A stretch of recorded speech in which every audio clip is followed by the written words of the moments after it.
Hey, welcome to Plant Yourself. I'm your host, Howard Jacobson. Two quick announcements before we get to today's show. If you're interested in becoming a health coach, I'm offering another run due to popular demand for people who can't make 8 p.m. on Wednesday nights, Eastern Time. So we're doing another run of the program, which will meet, the practicums will meet at 10 a.m. on Wednesdays, Eastern Time, U.S., which means if you're in Europe or Africa, that might be good for you. Also, if you're in the U.S. and evenings aren't good and you have free time in the mornings, either 7 a.m. Pacific time or 10 to 11:30 Eastern, then you can participate. If you want to find out more about becoming a wicked effective health coach, you can go to wellstartcoach.com.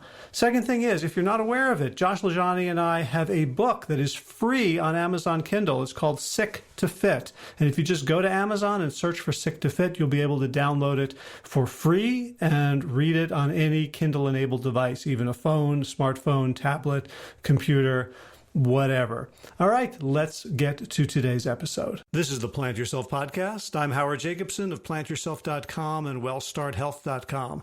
This podcast is part of my mission to help you live a free and focused life. Today's guest is my good friend, Glenn Murphy. He's also my martial arts instructor, and we podcast together also on his podcast, which is called Systema for Life. Systema is a Russian martial art form. That's where I met Glenn, and I've been studying with him for, close to a decade now. So he has probably punched me in the face more than anybody else. So that's quite a distinction. In our first conversation, years and years ago, when I understood nothing about acoustics and we recorded with a handheld recorder in a glass cubicle in a library, we talked about Systema and how certain martial arts can positively impact our lives and our philosophies and our neurology. Then we talked a couple of years later about the new science of stress, because Glenn is not just a martial artist, he's also a scientist, a science writer. He has written, I think, over 27 books about science, explaining science, including the most famous one, Why is Snot Green? For the past several years, Glenn has been developing and delivering programs to individuals and organizations on stress proofing, using cutting-edge, science-based, neurobiological tools and insights to help people inoculate themselves against stress in the body and not just in a cognitive way. And the most recent thing he's been asked to do by lots and lots of organizations is help people with their smartphone addictions and with their addictions to technology in general. So Glenn has developed programs called Tech Proof, and today we talked about it. So Glenn's view as a martial artist is that if there is a threat, you need to take a martial arts approach to that threat to understand what it is, to be able to define it, contextualize it, and then come up with a plan and learn how to implement that plan to protect yourself, to self-defense yourself against this technology that even Steve Jobs, the spiritual father of the iPhone, never saw coming. This ubiquity and this thing that, according to Glenn, most of us handle upwards of 1,000 times a day. And those are the normal ones of us who don't have any sort of addiction. So in this conversation, we're going to talk about this epidemic of smartphone addiction, and within the context that I'm very familiar with and very comfortable with, impulse control. Before we get there, a couple of things. First of all, a quick reminder that this podcast is supported by those who can afford it and free for those who can't. So if a couple bucks a month is something that won't break the bank for you and you align with the mission of this podcast, you can find us on Patreon and become a monthly supporter.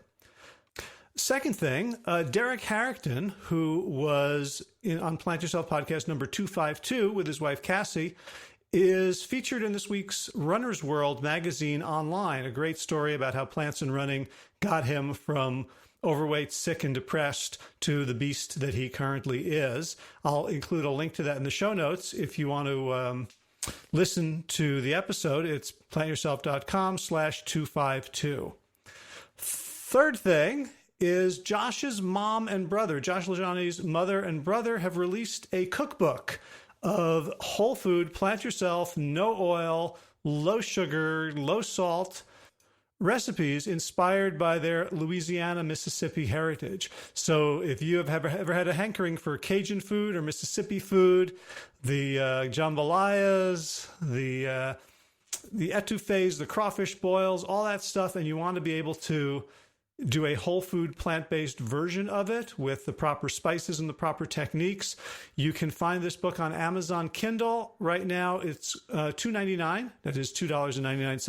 And it's called Pure Ambrosia. I would consider it a personal favor if you would go support these folks who have done so much for their community and are doing so much for the plant-based world and for human health and happiness in general. And once you've downloaded and looked at some of the recipes, a review would be great as well. All right, so that's about it for business. Let's talk about breaking our addiction to those little devices. Maybe you're listening to this podcast on one of them right now. We're not telling you to throw them away, but just to not have them control your life. So let's talk about tech proofing without further ado. Glenn Murphy, welcome back to the Plant Yourself podcast. Pleasure to be here in your power shed. Right. Yeah, I don't do too many recordings here, so it's always fun. It's nice that you've got the green wavelengths here coming in through the window. It's the ideal environment. Yeah, no, it was scientifically designed to make me as uncrazy as possible. Well done. And so it seems to be working. Yeah. So I wanted to talk to you today about, you have a project and a workbook and workshops you do called Tech Proof. Yeah. Mm-hmm. So there's been a lot of chatter about, technology, specifically smartphones. And I see this in the clients that I work with, in that, we're trying to get them to do different things with their lives, and things take time, right? Yeah. You have to spend time shopping differently. When they don't know how to prepare food, it's going to take longer to do it if they're unfamiliar with it. We're asking them to be able to exercise or maybe do a meditation or a stress proofing kind of activity. Yeah. And when we dive down into it, people are spending hours a day on their phones. So I wanted to kind of get a sense from you about what tech proofing is and how it works.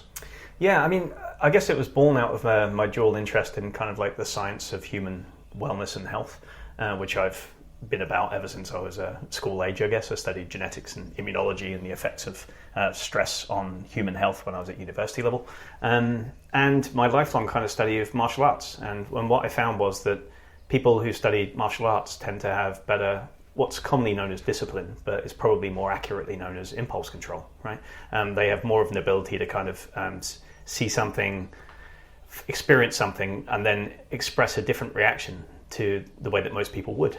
So Tech Proof is really about gaining the knowledge, the awareness, and the control that you need to understand kind of how compulsive technology, specifically smartphone-enabled internet technology, has become, and how kind of all-pervasive it is in our lives, and how that's kind of driving us towards bad choices, be they like staying up all night binge watching Netflix instead of getting a healthy amount of sleep, or buying things that you had no interest in buying, being marketed to you 24/7 through the means of kind of social media and stuff like that. And just kind of the insidious way that technology has been used to target us. It's not like television, right? It's a step up. The goalposts have moved a lot and the game has changed, and we're on the losing end of that. And I'm by no means the first person to talk about this. There's people like Tristan Harris with Time Well Spent, a former Google exec who's been talking about this. There's former execs at Facebook. I believe, Zuckerberg's founding partner in Facebook has just said that Facebook's too big and we need to break it up. It's too dangerous to democracy and other things. And so there's lots of people making these noises at the moment. But what I wanted to kind of bring to the milieu was like some concrete measures, some things that people could actually do, rather than just read about it and think about it, in order to kind of inoculate themselves against this insidious creep of technology-directed behavior. Right. Well, so that goes very well with the theme of Plant Yourself, which one of the meanings of which in my mind when I started the podcast was we have to plant ourselves against the mainstream. Yeah. Right. Because we're gonna get carried away, and the mainstream. There's no person out there who wants you to be sick and miserable and addicted, but the function of the system is to produce that. And I love how you're putting this technology and tech proofing within a historical and a psychological context of impulse control, because I remember I can't remember a time when impulse control wasn't a problem. Yeah. Like talked about how many hours kids watch television. Yeah. 10, 15 years ago. Mm-hmm. So where, and you're talking about martial arts. Yeah. So maybe let's start with impulses and impulse control from like a neuroscience perspective. Okay. Because you have that perspective. So let's start with first principles around what are we talking about? Mostly we're talking about different parts of the brain dealing with how we make decisions, and everything to do with impulse control is essentially kind of managed by the midbrain. It's managed by the hypothalamus, by the amygdala, by the bits of the brain that deal with emotions, first and foremost. Right? We like to think that we're making good decisions, we make logical decisions, but most of the research has borne out the fact that about 90 to 95% of our decisions are usually kind of emotionally driven, and then we come up with a little narrative that we weave over the top afterwards to explain away why it was that we bought the Krispy Kreme instead of the salad, or whatever, or spent 4 hours on Netflix instead of going for a walk with your wife or something like that, right? So we tend to do things that make us feel safe or less uncomfortable, right? We have a striving towards trying to eliminate discomfort in our lives as much as possible. And of course, there's an evolutionary basis for this. Our ancestors, the more they avoided discomfort, typically the longer they stayed safer in terms of extreme discomfort in the environment. So if they could avoid starving to death, then they would probably not starve to death. And they could avoid the discomfort of extreme pain or falling from a height and then breaking something, then they would, and then that kept them safe in general terms. But what's happened now is that nobody's starving to death. Everybody's got all the food they need in the local supermarket. You don't have to chase down a frozen meal. It's just there waiting for you. And we've kind of sanitized our lives in a lot of ways. We don't have the kinds of threats that our threat response system evolved for. So in the context of that, our brains look for kind of new sources of discomfort, perhaps lesser sources of discomfort, and we're becoming kind of averse to even those. We're becoming averse to the sensation of boredom, of sitting at traffic lights for more than 2 minutes with nothing to do. So we flick on our phones as the solution to that boredom. Or discomfort of not owning the newest thing, or waiting too long, or the touchscreen not being great on my phone. And so we're marketed ways to get ourselves out of this discomfort all the time. And that in and of itself is not new, but the technology and the way that it's giving us 24/7 access to solutions or preferred solutions to these things is changing the way that we interact, I think. So are you saying that there's a circuitry in our brain that is actively looking for discomfort to avoid? Absolutely, yeah. And so in the absence of serious discomforts, yeah, it's just going to glom onto whatever? For the most part, yeah. I mean, that's... In wider terms, yeah. I mean, it's more accurately, it's looking for threats. It's looking for potential danger, right? And in a person that experiences discomfort all the time, there's the way that we perceive what's a threat and not a threat is different, right? If you live in Papua New Guinea and you make your own clothing and make your own shelter every day, you're used to kind of rough surfaces on your skin and biting insects and just kind of feeling hunger in between, genuine hunger in between meals, not feeling a bit peckish and then just reaching into the cupboard or something, right? So the bar for what is and isn't uncomfortable is set very, very high.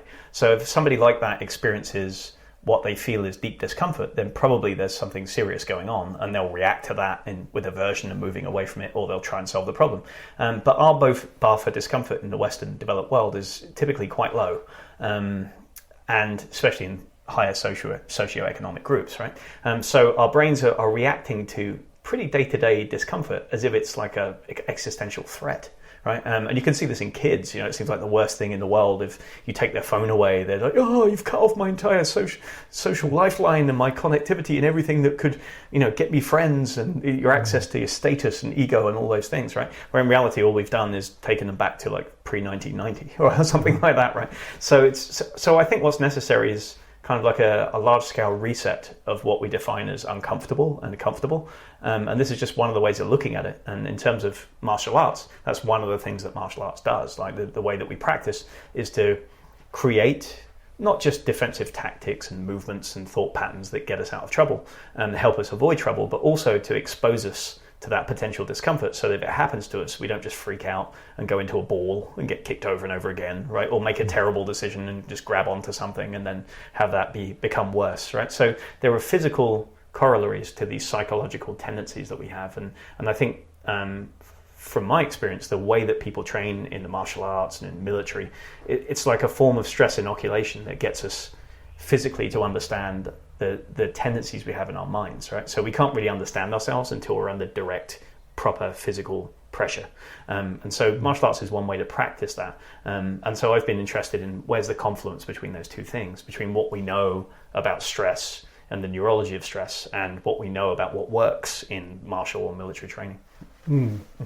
Okay, so we're walking around in this environment in which, everything is 72 degrees, 42% relative humidity, no biting insects, and we're gradually, like, even that is not good enough, right? So now I have a momentary spasm of boredom, or I'm about to open a spreadsheet, and I haven't done my April expenses, and it's almost the middle of May, and so like every time I see that on my calendar, I get a little icky feeling. Just don't want to do it. Yeah. Like this is the thing that if I spend 10 minutes will mean I get thousands of dollars in my bank account. And so when you talk about making emotional decisions as opposed to rational ones, there's no rational way that I could justify putting this off for 2 weeks. But that's a slow logic circuit that will be telling you that, right? That's the ability to plan ahead and to reason that in the end you'll get more benefit from that. But that's an abstract logical argument, right? Compare that to, or I could just fire up this other window with like this game in it, or I could fire up this other window where I see whether or not my friends are liking my photograph or my social media post, and that gives you an immediate hit of dopamine, which your brain remembers from the last time you got one of those. So it weighs up immediate happy or long-term might be happy concept. It's like immediate happy, right? It always goes that way unless you've got some other mechanism for kind of circumventing that. So let's talk about how modern technology, and maybe specifically smartphones, are a different beast than anything we've seen before in their ability to deliver dopamine and to make our threat perception hyper-focused on it. Yeah, well, I mean, there's been a lot of work on this and a lot of different arguments as to how helpful or unhelpful handheld devices can be. But if you look back to kind of the first arguments about when radio or television came around, right, as a broadcast technology and a form of passive entertainment, right, something kind of passive that you can just sit in front of and absorb. The arguments were like, well, it's going to deaden people's brains. They'll just sit there glued to it, and they won't be doing things that are productive in everyday life. But that didn't quite come to pass, right? And people will spend a certain amount of time in front of the TV, and then they'll get bored with TV, and they'll go somewhere else to do something else. And there's actually a cost that comes to a friction cost of, going home, switching on the TV, plopping it on in front of you, or you have to pay bills to get the TV. It's not free, right? Cable networks cost money and all that kind of stuff. And even now, right up to Netflix and Amazon Prime, I guess, are a slightly different beast. But there's some effort required to get that entertainment, and you have to scroll through to find things that you want and all that kind of stuff. But the key difference, I think, came when we went from just internet-enabled passive entertainment, of which like Facebook and MySpace and things like that were a form of, right? They didn't really come into their own until they made their way onto a phone. There was a revolution after the iPhone that even Steve Jobs didn't see coming. He just thought the iPhone would be an awesome way to stick together an MP3 player and a telephone so people wouldn't have to have both devices, right? They could carry them around. He had no idea that this additional feature of, let's make it browse the internet as well, was going to be the defining feature of the iPhone. That's what it did. And there's no friction cost now. You've got the entire world and all its potential entertainment in your hand or on your desk. It's literally inches from you, and it's just so easy to tap the button and see it that it's almost harder not to, right? It's easier to look at the world around you, which probably isn't as exciting in any given second, than it is to flick the damn thing on, which is why when you look at people with diagnosable compulsive internet use disorders, they're touching their phone up to 2,500 times a day.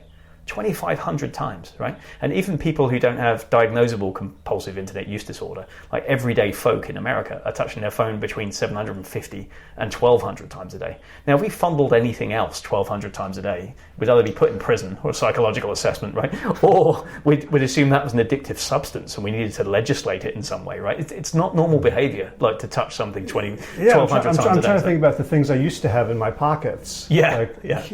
Keys, wallet, pen, notebook. Yeah.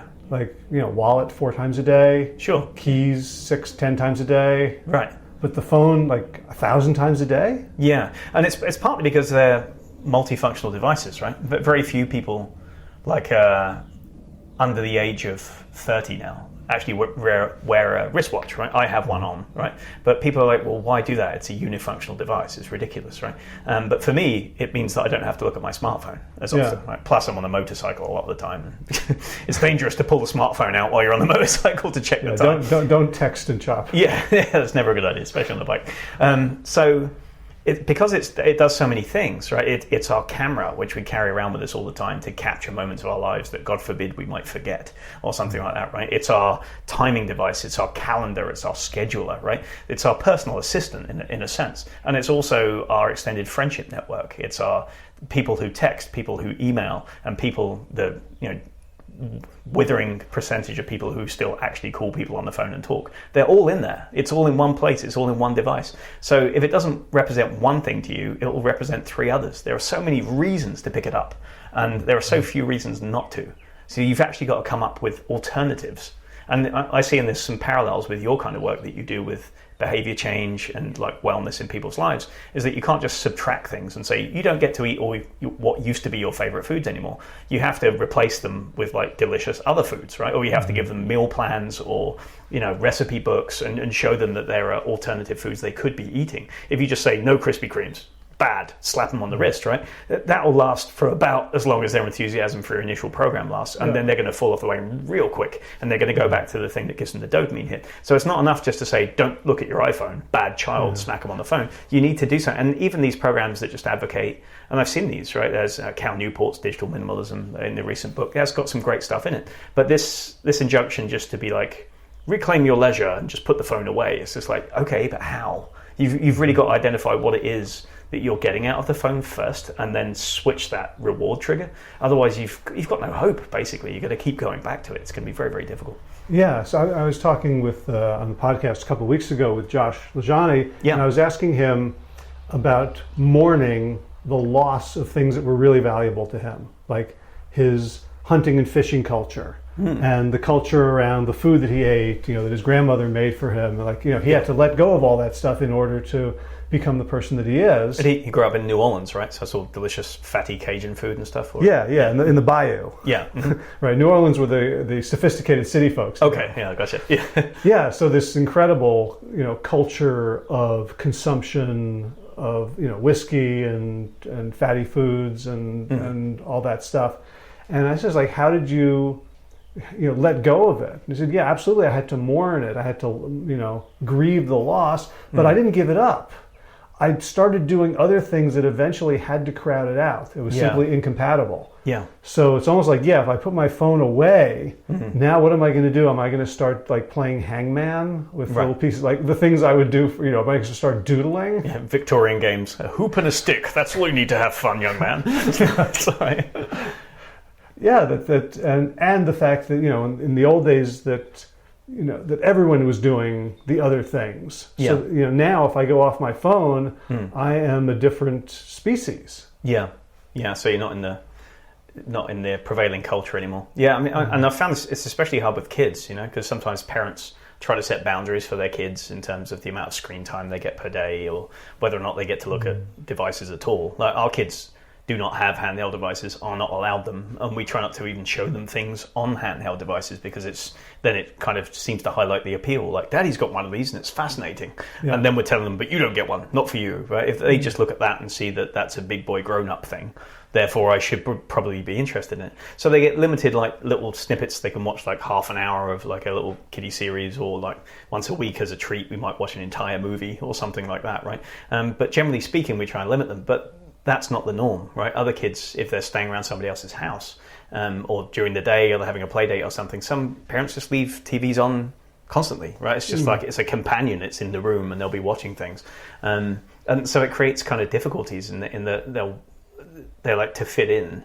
They'll want to kind of see the things that other people are seeing or do the things that other people are doing. And the same thing is true for adults. If you go on a kind of a severe technology diet and you're like, I'm not going to do Facebook anymore, I'm taking all my social media apps off my phone, I'm going to try not to respond to like messenger threads, IM threads or anything like that. It's just eating up my time too much. If you want to talk to me, call me on the phone. But we've kind of trained ourselves not to want to do that anymore at all, right? So then you have to kind of retrain all of your friends not to expect responses on instant messaging, or retrain your friends that you're just not on Facebook, so I'm not going to see that thing that you put on there. And if you want to come to an event, you've got to tell me offline that the event is happening. So there's kind of a cultural aspect. You're right, you have to kind of retrain people around you and get them to be on board with what it is that you're doing, and that's not easy. So there's the devices themselves that weren't designed by Steve Jobs to do what they're doing now. Yeah. But there are an awful lot of companies that are specifically doing things to make us addicted. Can you talk about what some of those things are?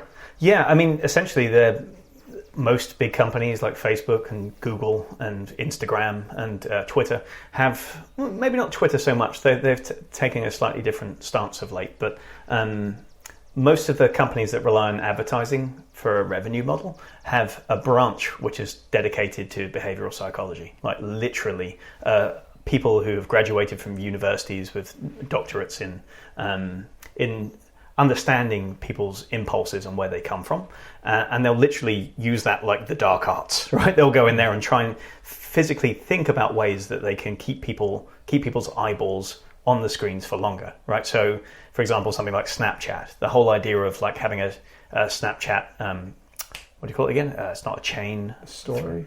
No, it's not a story. It's you get like a little fire logo if you send somebody a Snapchat picture and then you reply right away, then it starts a little thread, and the more times you do that, it's like the word's escaping me now. Not a chain, something like that anyway.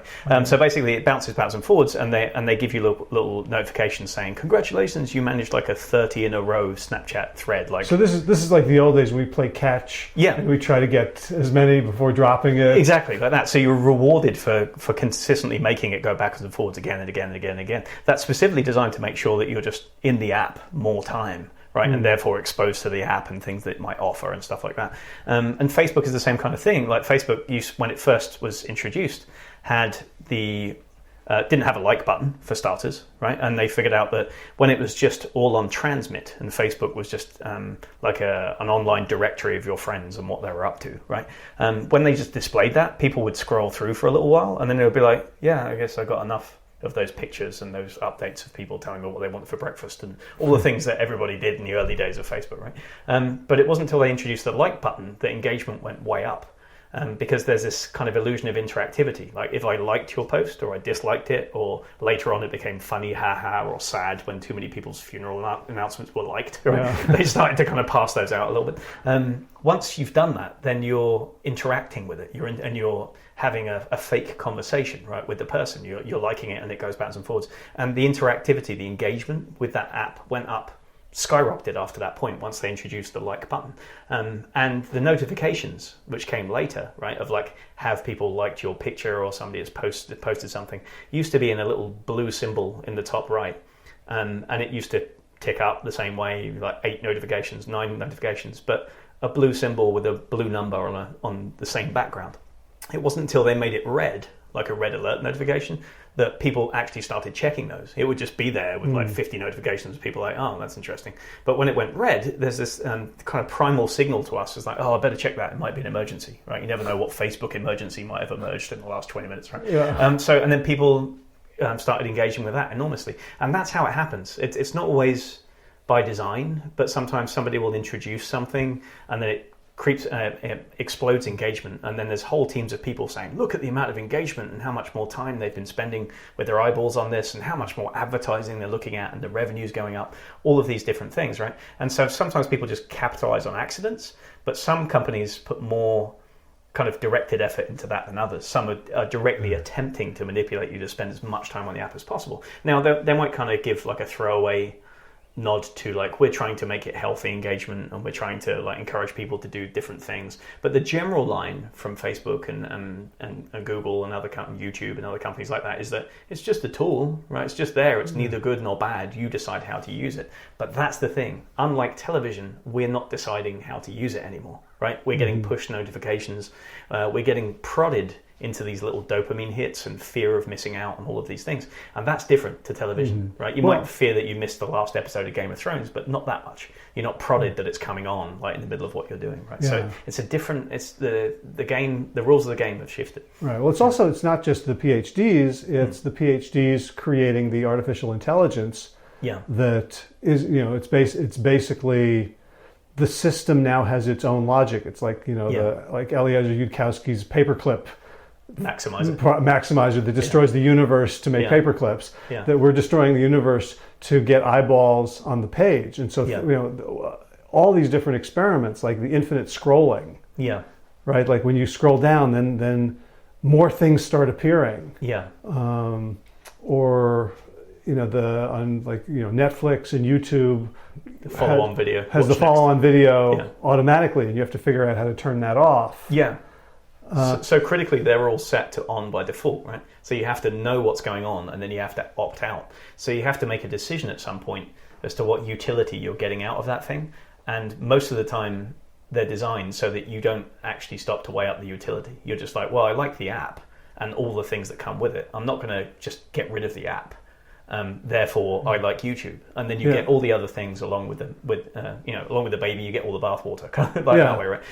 So they're kind of designed so that you're afraid of just getting rid of the whole thing. And now the whole smartphone is designed kind of the same way. It's just like, well, we could kind of scale this back, but look at all the things I get with my smartphone. If I decide to downgrade from like an iPhone to back to like an old burner, like a flip phone or something like that, then I could just get texts and phone calls again. But if I couldn't browse the internet, now I can't get Google Maps. And I really like Google Maps because I'm terrible at navigating, and if I go to new cities a lot. And so you're so terrified of losing that one functionality that you won't get rid of the whole thing, right? And there's some companies, interestingly, that are trying to fix this now. There's one that I came across in the research for TechProof, which is called the Light Phone. I'm not getting any money for this, by the way, so no plugs, and I can't guarantee its utility or anything like that. But the whole idea is that it's a very, very light, thin kind of iPhone size and weight, even thinner actually than an iPhone, handheld device, which does phone calls and it does texts, and that's all it does. Right, and it goes in your back pocket. It's even thinner than a phone, but they cost like $400. For something with very low, a Nokia phone, a Nokia 2210 could probably do that too, and would cost you like $5 secondhand off of Craigslist or something. I think I read about them that they're coming out with version 2 where they felt like they needed to add Uber. Yeah, so that's what I was going to bring up next, right? So the Light Phone is a great idea for purists who are like, I'm just going to go totally like back down to this. But the very fact that they had to come up with a version 2.0 that has Uber, and I think it has like it has like a Google Calendar on it, maybe as well, or something like that. I can't remember. They added a couple of functionalities. The very fact that they had to kind of go mission creep on that and be like, we're purists. This is going to be an iPhone for Buddhists, right? We're going like 100% minimalism, all that kind of thing. And then they had to backtrack because they're like, people might not pay $350 for and then not have this functionality. And maybe if we just add one or two more things, then it's going to get people in. And that's what's going on, right? And it's difficult. I'm not saying it's an easy problem to solve, but I think the core thing here is that you have to realize that you're making a decision, and that inaction, right, doing nothing, not being aware of it and taking no action at all is also a decision, just to go with the flow. And the decision then is being made by Facebook or by Google or by the advertisers or whoever else it is. And what I think is really interesting about martial arts is that it's all about giving you more choice. It's all about increasing your options, increasing your ability to think and function under pressure, right? And so I see a direct corollary here, like between those two things, in that what we're trying to do is, in the face of all this psychological pressure and all these kind of things that are fighting for our attention, right? We're feeling embattled by all of these things in our environment. We need tools that make us stop, take stock of what's going on, and then make informed choices about how we're spending our time and how we're spending our attention. So it reminds me a little bit of the early days of like prospect theory, right? The behavioral economics people who were talking about, like, if the context in which you make your decision will determine what kind of decision you make. Yeah. So, like, Richard Thaler with nudge was like, let's create what he called choice architecture to nudge people to the right thing. So if the choice is, okay, the phone's in my pocket and it just buzzed, and I'm going to pull it out, like, if there's no context to it, if I'm not thinking about what else am I missing, what else could I be doing, what is the impact of, we haven't even talked about the privacy issues of, like, if you had told me 20 years ago, would you like, an interactive map, but the world's largest advertising firm is going to be able to know where you are 24/7? Yeah, right. Like, no way. Not just know where you are, but know where you've been. Right. And know the places that you like to go, so that they can cross-market. Yeah. Right. And to know my mood based on the lilt in my step, or how slowly I'm moving. And once we get into wearables, right, the sky's the limit. Yeah. Where was I going with this? That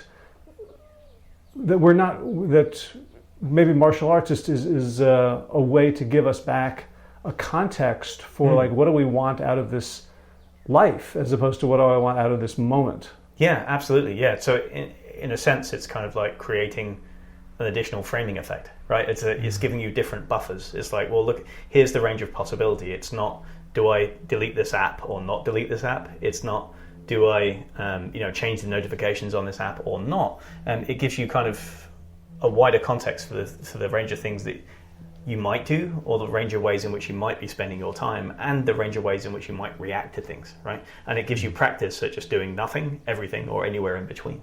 Right. So I guess we're not specifically talking about people who should solve their tech addiction by doing martial arts, right? I mean, yeah. So what is the what do you recommend? What is tech proof, and how, what are steps people can start to take if they're sufficiently alarmed by this conversation or by other things they've read? If they're, I find it's kind of a little bit helpful to get pissed off at the ways in which, a little bit outraged at the ways we're being manipulated. Yeah. But once we're there, what can we do short of, like, my phone is on black and white mode instead of color. Yeah. Right. Like, but what else? Well, I mean, so the way I see it, it's like a form of psychological self-defense, right? And if you're serious about learning self-defense, you have to know what it is you're trying to defend yourself against, first and foremost, right? So that's knowledge.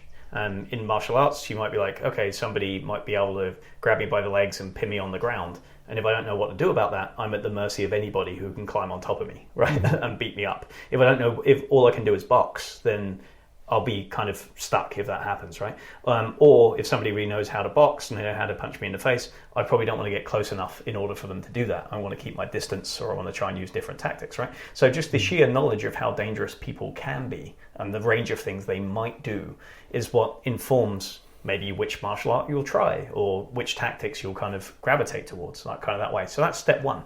And in Tech Proof, that's all about finding out how we got here. So we talk about that we didn't get here on purpose, right? We didn't accumulate these things gradually. We didn't say, okay, I really like a navigation app, and then I'd really like a social media app that helps me engage with friends halfway across the world that I probably would have lost touch with in high school, let's face it, if we didn't have this thing, right? Yeah. In fact, I did lose a touch in high school. Yeah, damn it, they found me again. Yeah, so kind of this way. So it's about looking at the real danger of what's happened and the fact that it's kind of crept up on us. And taking stock of what we stand to lose, right? It might be our health, it might be our time, it might be our productivity, it might be the money you might have made doing something else that might have made you money instead of spending 4 hours on social media every day. And by the way, 3.5 hours is the average American time browsing on their smartphone per day, 3.5 hours, right? Which is a lot, that way. So the first step is knowledge. It's get some idea of the scope of the problem and what it is you're trying to defend yourself against. Step two is awareness. It's like, okay, I know in theory that I don't want to get punched in the face, or I don't want to get thrown on the floor and have somebody climb on top of me. But how do I feel when that happens, right? And how vulnerable am I to that? You might have kind of an idea that you could just avoid that kind of trouble and be like, I don't need to learn how to fight because I'm a nice person, I'm a pacifist, I don't believe violence is ever the answer, so I can just avoid it wherever I want to.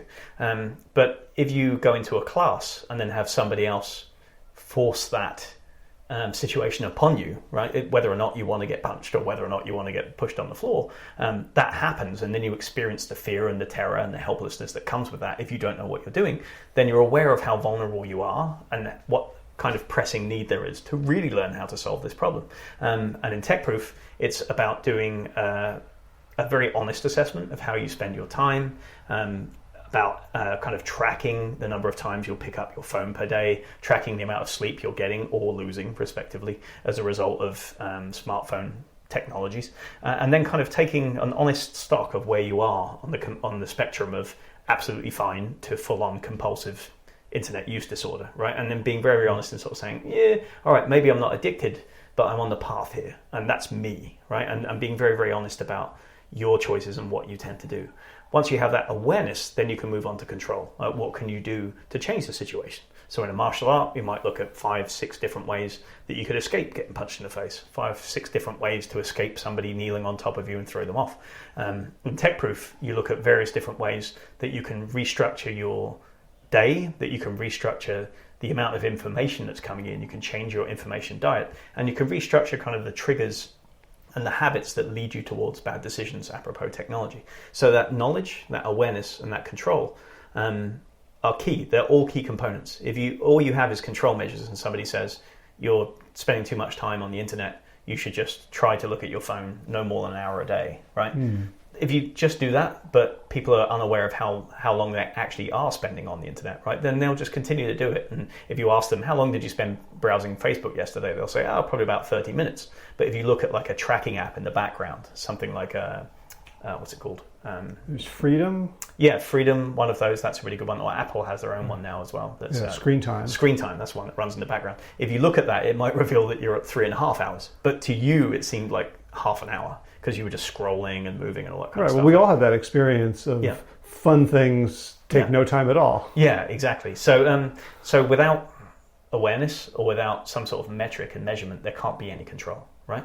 And then you have to look at what you're measuring, right? Maybe you're measuring the wrong metric. If you're just trying to figure out how many hours you're sleeping per night, maybe you're doing pretty well at sleeping at night. Maybe your tendency isn't to look at screens right before you go to bed and to check email or check Facebook first thing in the morning. Maybe you do pretty well with that. Maybe you have a different routine from childhood or conditioning in some other way, but maybe you waste time during the day, or maybe it's in every little snippet of potential boredom that you might experience throughout the day, and you're still racking up 3.5 hours a day on Facebook, right? Somehow. Yeah. So you have to know what you're looking at and whether or not that's relevant, and so that requires the knowledge, right? So I think these three things, they're not just kind of set out there and you look at them once. You have to empower yourself with knowledge, and then develop some awareness of where your deficits are, and then look at control measures, trying to apply for you. And then in the spirit of science, you kind of go back around again and say, all right, what did that tell me? What's the new knowledge? What does the data tell me? How I feel, what I'm experiencing? And then maybe you have to shift control measures or add some or subtract some or apply different ones. So it's an ongoing process. You don't just do it once and then you're tech proof. Any more than most people switch their diet once and then they're fat proof, right? Yeah. That doesn't happen either, right? It's an ongoing process of development. So I noticed like the thing that was bothering me the most, like I don't think I spent hours on Facebook and all evening, but I'm in line at Costco, and there's 4 people in front of me, and so I pull out my phone, and I handle a couple of emails, and I get an idea for a video I want to do, and so I put that in, and there's nothing. It felt like there was no cost to that. It felt like a responsible use of my time waiting in line. But then I noticed over time I was less able to sit and work for an hour. That there was some sort of erosion of my ability to focus. That I then attributed to the phone. So sometimes the symptom and the cause are not obvious. Yeah, absolutely. And it's tricky. And I'm not advocating that people just go full Luddite and just throw their phone in a bucket of water, douse it heavily and move on this way, because there are things that we get from technology that help us, that genuinely do make life more efficient and perhaps more enjoyable. For example, I wouldn't want to get rid of, I wouldn't say I wouldn't want to get rid of Google Maps, but I wouldn't want to get rid of the potential for kind of satellite navigation entirely, right? Accurate satellite navigation, not old school rubbish, doesn't update on the traffic or new builds within the last 5 years type satellite navigation that we got with early car stuff.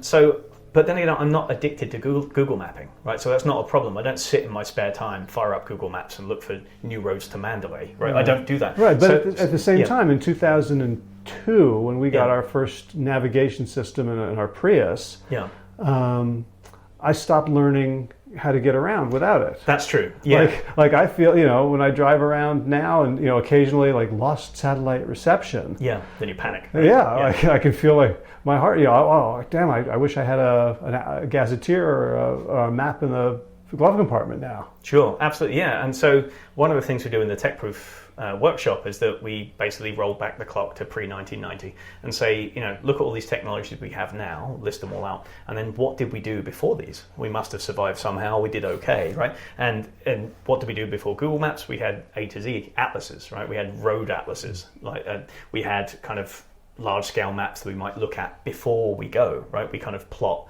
the landmarks and the turns and all that kind of stuff. And Google will let you do that. There's a difference, you see, and this is one of the things. So Google Maps has all of these functionalities. One thing it can do is that it can tell you how long and how far it is between where you are and where you're going to go.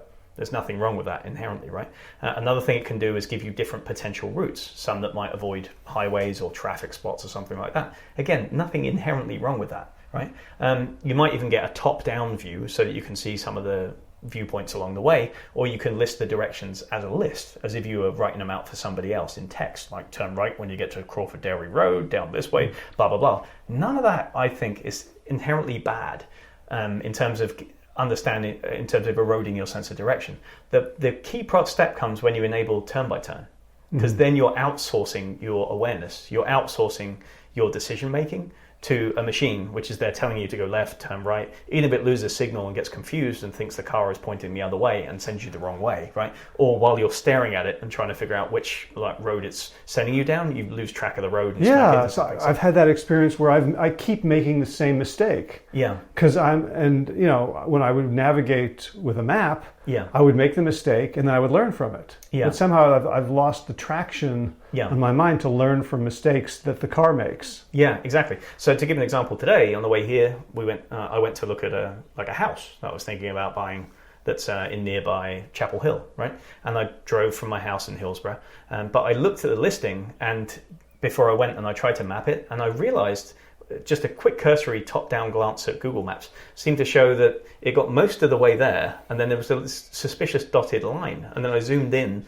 and it had me walking across 3 people's land or something, or it looked like right over somebody's house on this dotted line to finish off the route towards the thing. And I'm like, this can't be right.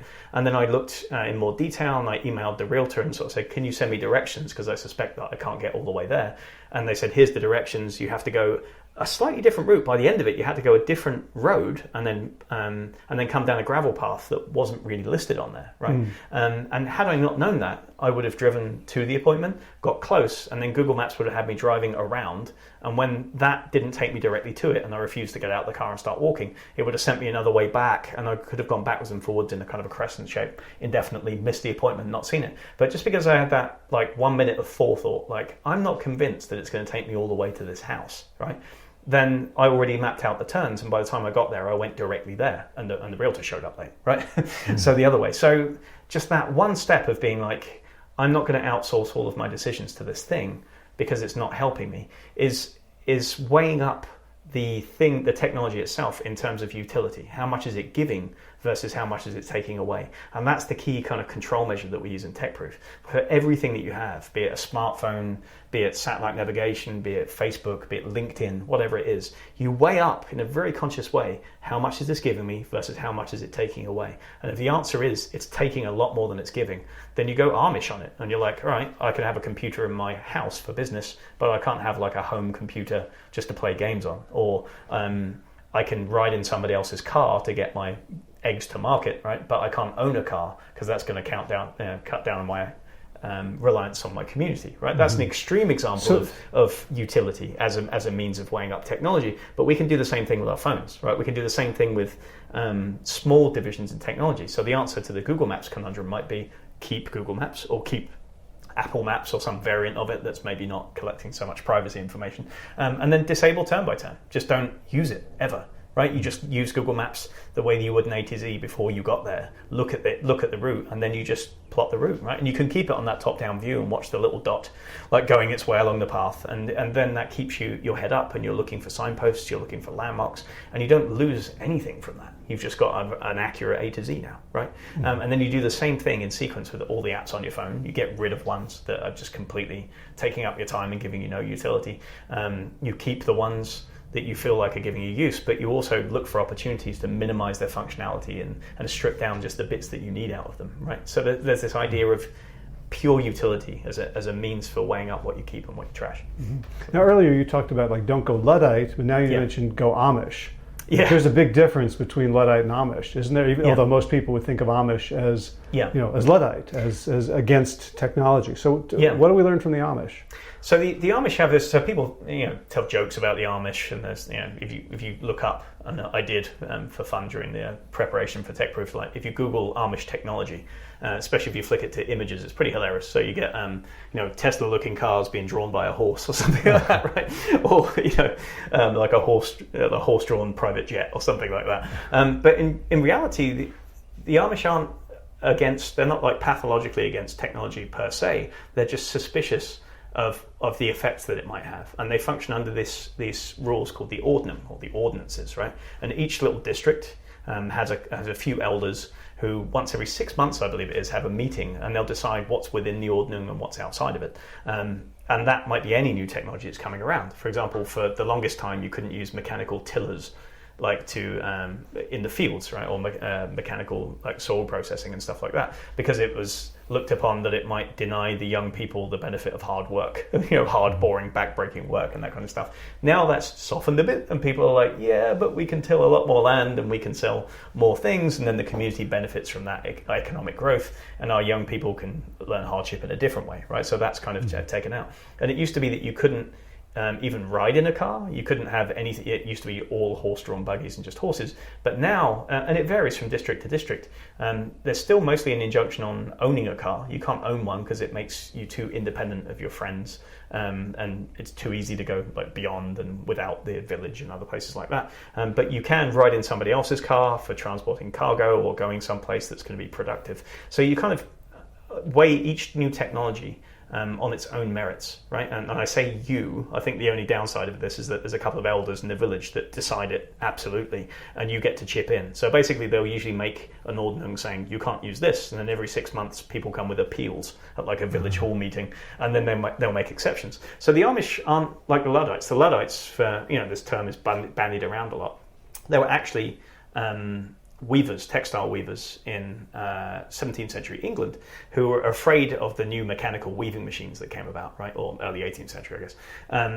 And the problem with that was that it was allowing unskilled weavers to do the work. And so they were terrified that, well, I have this craft, my father was a weaver, my father's father was a weaver, that we did all these things, and now the craftsmen are going to be put out of work because any old idiot can sit there and pull a lever and turn a crank and turn out like a tapestry or whatever, or some textiles or whatever it's going to be.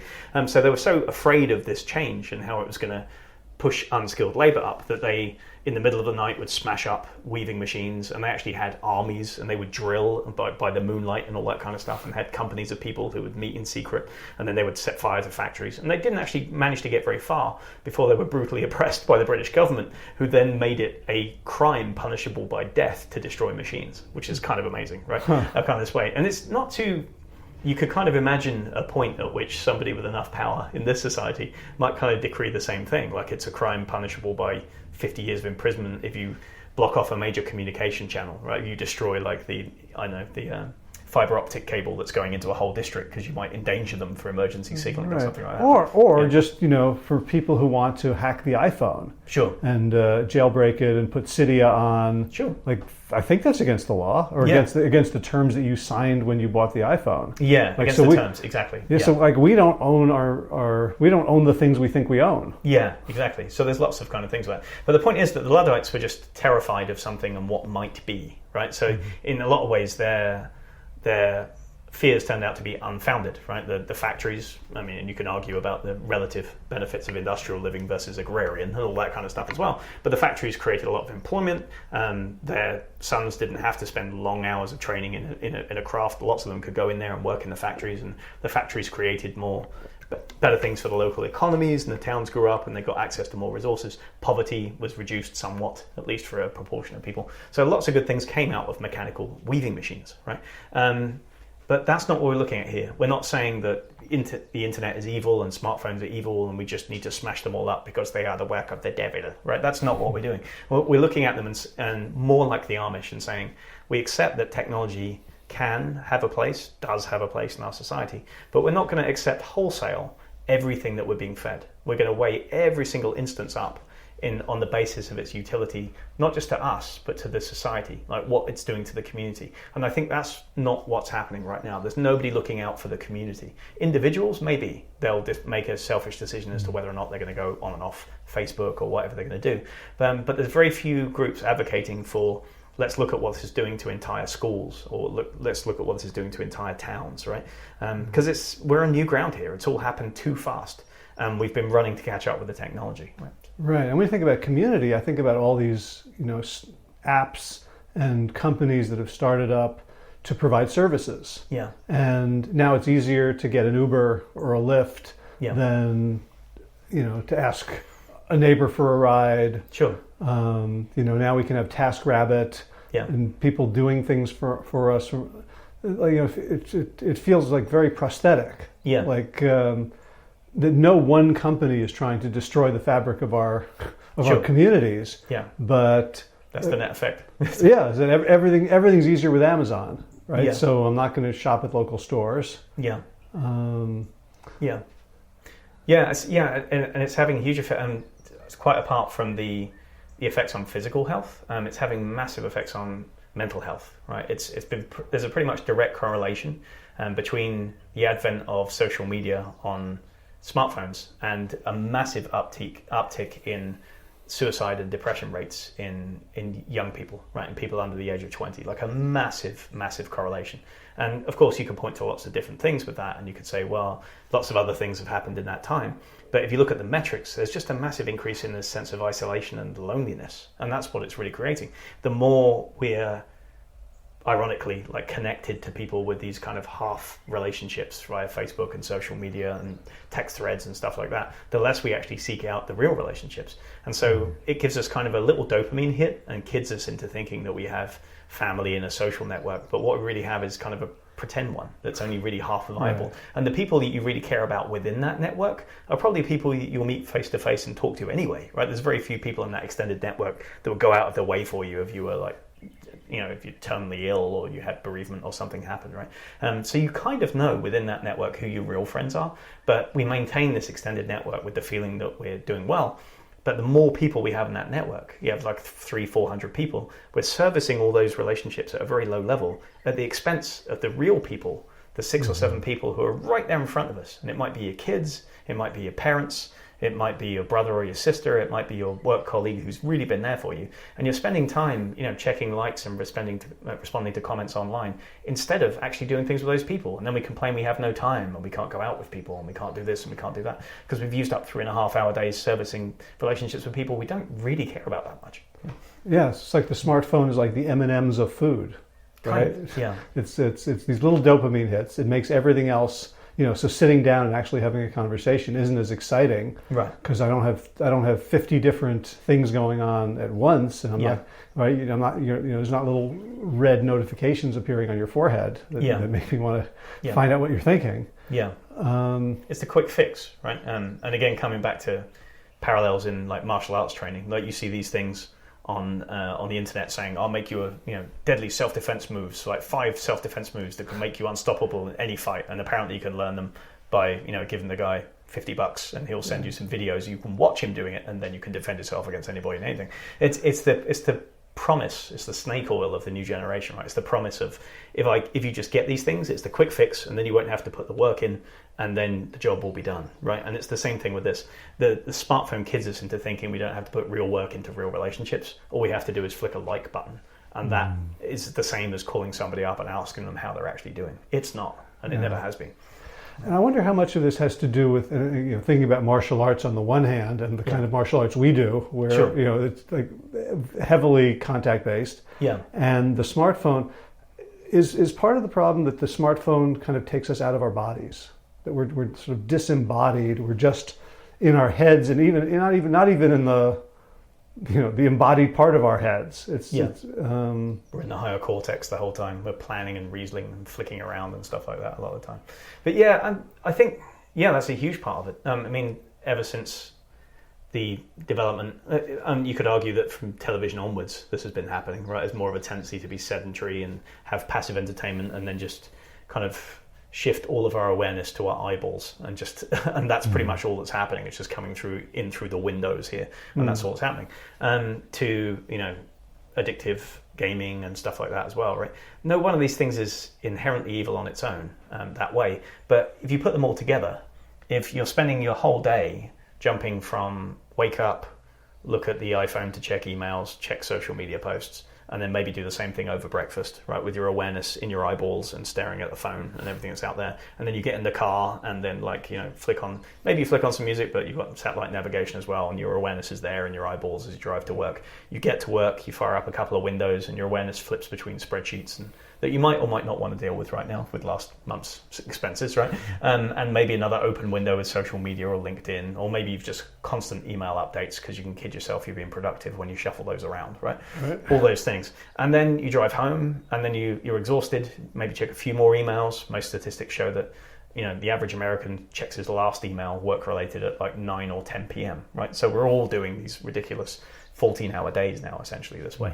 And then you roll out the day with a couple of episodes of Game of Thrones or whatever it is that you're into, right? Now, I'm not saying Game of Thrones is terrible. I'm not saying that necessarily like LinkedIn is terrible or checking email is terrible. But the sum effect of that is that you spend all day long just absorbing things through your eyeballs, and you might as well not have a body. You might as well be a brain in a jar that's being transported from bed to work to car to back to the sofa again, right? And so it's not really a surprise then that we're getting health-related issues that relate to sedentary living and immobility and a lack of awareness of our bodies and stress-related pain in the neck and the back and stuff like that. If we've got no awareness of anything below the neck, why should it take care of itself? It's not going to. So. Well, that reminds me of when I'm at Costco and I'm like, now that I don't use the phone, like I have a rule, I don't use the phone.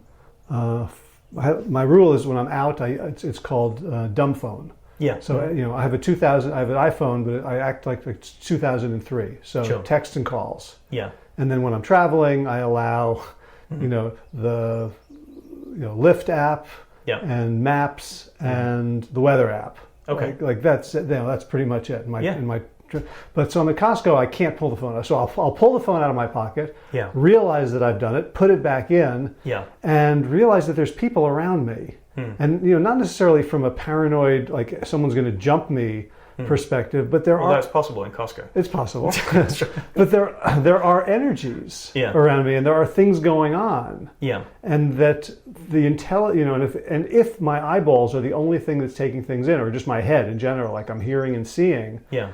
I'm like there's body senses that I think are crucial to our survival. Yeah. Like, we'll do things where we'll get blindfolded, or people will come up from behind us. Like we can sense things with our bodies when our attention is allowed to reside there. Yeah, absolutely. And it's and that brings up a great point about it's not just about the things that you do. You could argue, like you said, that Costco phone check. It's like, well, what else am I going to do? Start a relationship with somebody in the queue or with the teller or something like that? It's like maybe you might not be looking to do that, and you might feel like flicking out those few emails might be a more productive use of your time. But it's the tendency, right? It's the tendency to take out the phone and check it that becomes a habit, right? So you could say like, oh, maybe I'll only pick my nose when nobody's looking, when I'm in the car and that kind of stuff. Also, I'll get away with that. But if you do that, the chances of you not picking your nose all the other times deplete rapidly, right? You'll probably find yourself picking your nose and you subconsciously you didn't know, and your girlfriend's staring at you from across the table in a posh restaurant, and you're like, oh, right? So we become, like, our habits become our character, right? Yeah. So if your character is the sort of person who, when you have 30 seconds free, they immediately start trying to take care of business on their phone, then that's who you are, in any context. You might be queuing at Costco, you might be like at a posh restaurant and your girlfriend goes to the toilet and then comes back again and you're like, oh, well, I've got a couple of seconds here. Well, instead of soaking up the ambience and the other things that might be happening. I've had the urge to check my phone while I'm coaching people. Right. Yeah. Like, they can't see me, I'm on the phone. Yeah. And I'm like, and it's not because it's, I'm not committed to helping them. It's not because I'm bored. Yeah, I've had more than one friend go to the bathroom while I'm in a conversation with them, and that's an auditory conversation where they'll be like, sitting there and suddenly there's a lot of kind of heavy breathing on the phone, like, and you're like, are you on the toilet? And they're like, yeah, I was just multitasking, and heaven knows how many people are doing that while they're texting or at least social media. Mute when you flush. Yeah, exactly. Yeah. It's like poo tube. That's what we call it now. It's basically that way. But that becomes a tendency, right? And so you've got to look at the bigger context of what's going on, and that's the parallel with martial arts. You look at your character as a person, and like some of them take those character traits off the shelf, like the character traits of a 15th century Japanese samurai. They're like, okay, we embody loyalty and courage and perseverance and all of these things, and you kind of borrow it as a set of ethics from somebody else. Ours is a bit different. Ours just asks you to explore what it is that you're already doing, to take account of your own shortcomings and your own failings and your own weaknesses, and just to first accept those, and second, to try and work on them a little bit. And every day you try and be a bit better as a person in terms of character. And to me, that's fundamentally incompatible with ignoring your body, being unaware of things, and just going along in this kind of digital flotsam that's being poured into us. So I think it's a powerful counteracting tendency to train something like that, to train some form of awareness. And maybe other people use different things, right? You might use yoga to that extent. You might use meditation, mindfulness to that extent. But you've got to know why you're using it, right? So if you meditate, great. You might just be trying to empty your mind to give yourself a rest once a day, and there's some usefulness to this. But you could also, like, when do you practice? If you just practice first thing in the morning, and then you forget about your meditation, and you go about the day checking your phone, or as soon as you jump up from your meditation position, you flick up your phone, then what was the use in that? You increased your awareness only to put it on the shelf again, right, to forget about it. And if you do yoga and you just treat it like, oh, okay, twice a week I go to this class and I'm embodied, I'm in my body and I'm breathing and I'm stretching, I'm doing these things. And then again, you jump straight out of there and back onto the phone and doing those things. And you're not getting all the benefits. You're not getting what it's designed to do, which is to teach you about yourself. That's the purpose of meditation. That's the purpose of yoga. And arguably, that's the real purpose of martial arts. So what I'm trying to do is create the martial art of self-awareness, as it relates to stress, as it relates to technology, as it relates to kind of poor impulse control across the board. And that's what one of the things TechProof is set out to do. Right. So it's almost like we can use these smartphones as things to build our impulse control muscles. Yeah. Right. Like, so I feel it in my pocket, and or I know it's in my bag. Yeah. Like I get the impulse. Yeah. To check it, and so here I get. You can't extinguish an impulse unless you have the impulse. True. Yeah. Right. So to know that I have this impulse, and then to say, okay, now I'm going to feel my feet. I'm going to imagine breathing up through my perineum, down through my feet into the ground, and ground myself. Yeah. That actually feels better. Yeah. 10 minutes later, I'm happier I did that than spent 10 minutes on Facebook. Yeah. Or even to recognize kind of the internal pattern of what restlessness feels like, or what boredom feels like, or what the fear of missing out feels like, right? If you don't know what that feels like inside your body, and you feel like emotions are just things that happen to you, then you're always going to be just a slave to them, right? It's like, well, I couldn't help it, I was bored.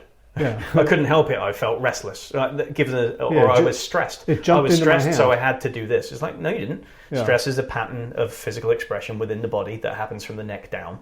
There's a concrete series of symptoms that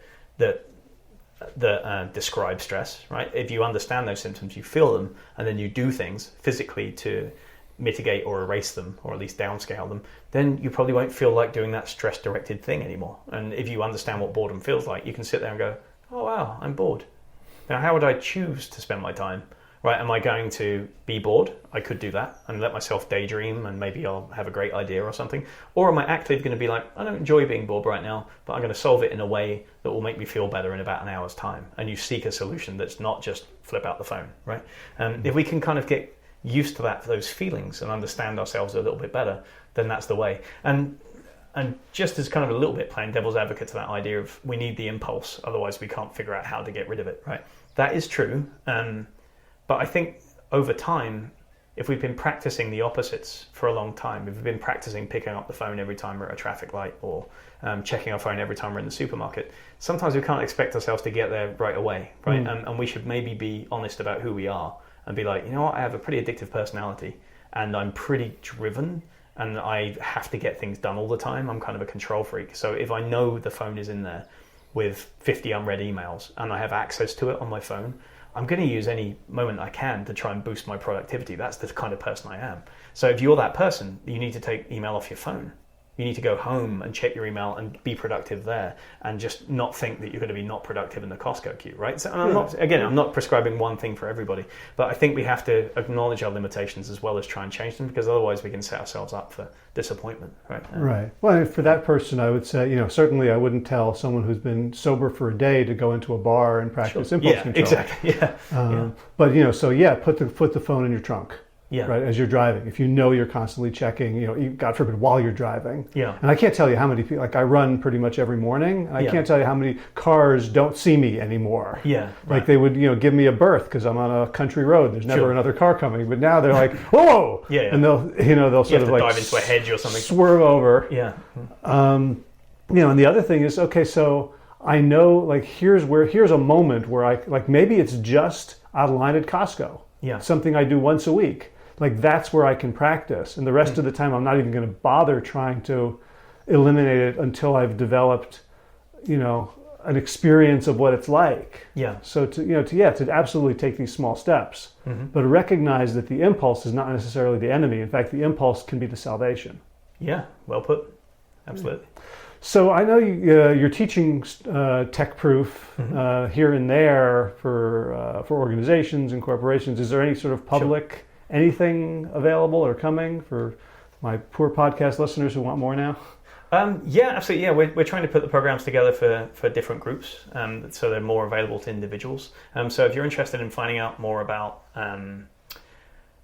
TechProof and where it comes from, you can go to www.stressproof.net, and that talks about all of the kind of courses, Stressproof, TechProof, the other ones that we offer, and you can get more information on there about getting a workshop brought to you or your organization as well. And if you're interested in the kind of the reasoning behind it and where kind of the Marshall viewpoint comes from, you can look at ncsystema.com and you can find either us if you're based in North Carolina, or we can refer you to somebody who might be in your area that will teach you Systema, which is the martial art of awareness, essentially. Okay, great. Yeah, and so if you're, is that mine or yours? I believe that's yours. Yeah. I ignore you, smartphone. I'm podcasting. Mine's switched off. Proof of concept. I don't know who is it. No, I'm not going to look. Oh, is it 1 o'clock yet? It is. It's my call. I got to go. Right. There you go. All right. Talk to you later, everybody. Thanks very much. Well, that was pretty ironic that the interview ended abruptly with me at the beck and call of my cell phone, although actually I was at the beck and call of my calendar. I just hadn't looked at the time because Glenn and I were having such a fun, rollicking time, as we generally do when we have conversations. So if you enjoyed this episode of the Plant Yourself podcast and you'd like to support the mission of the show, the easiest, cheapest way to do that is to subscribe on Apple Podcast or Stitcher or Spotify or wherever you get your podcasts, and leave a review there. For more information about Well Start Health, we're starting new cohorts pretty much every 2 to 3 weeks these days. It's very exciting how our growth is accelerating. Check out wellstarthealth.com/program to, take control of your own health destiny. That's me and Josh. Kevin Davis from last week's call is one of the coaches. Sarah Bofinger, our Olympic hopeful in the 2020 Japan Olympics in the butterfly swimming, is one of our coaches. A whole bunch of other people that you either already know or will get to know. In short, a community of support and a community of people who have been where you are, who have made dramatic health improvements through daily actions, through clawing back from adversity.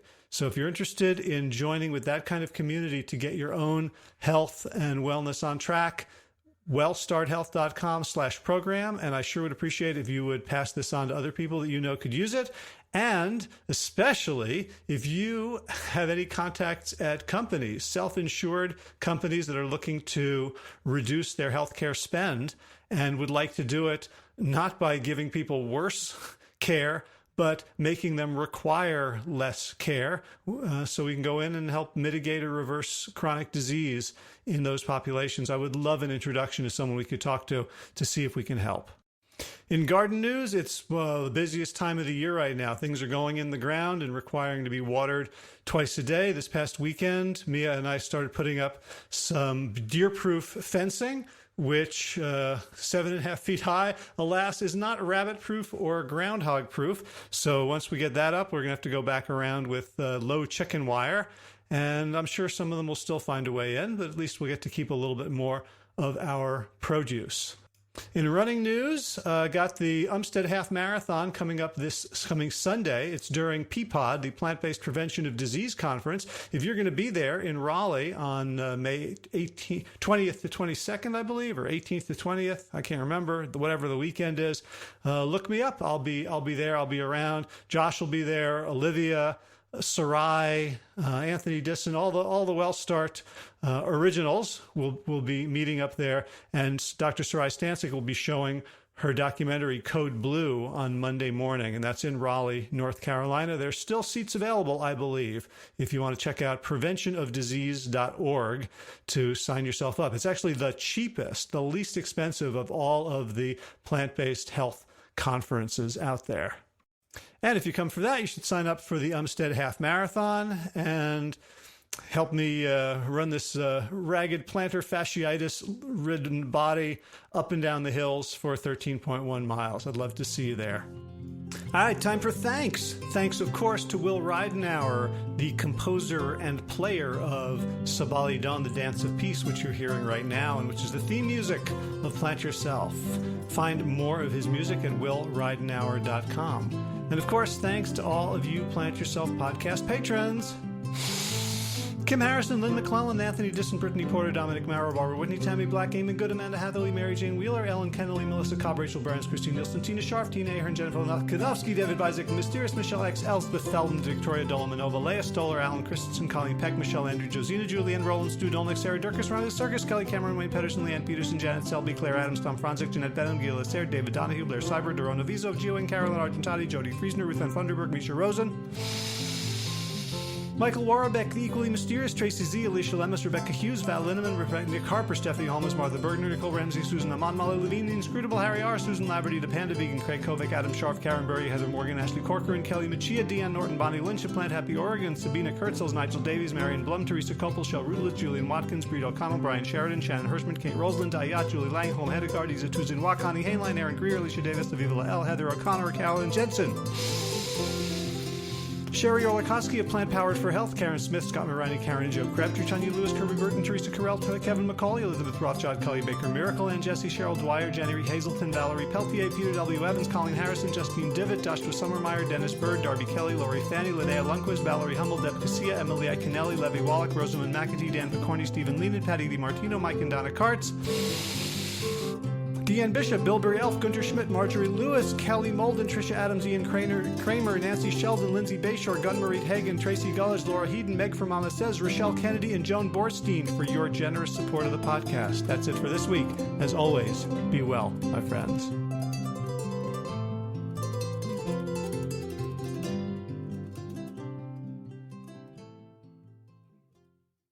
So if you appreciate the Plant Yourself podcast and would like to help support the mission of the show, there's a few easy ways to do it. One is to just go to wherever you get your podcasts and leave a review. Let other people know about it. Give us some stars. Give us some love.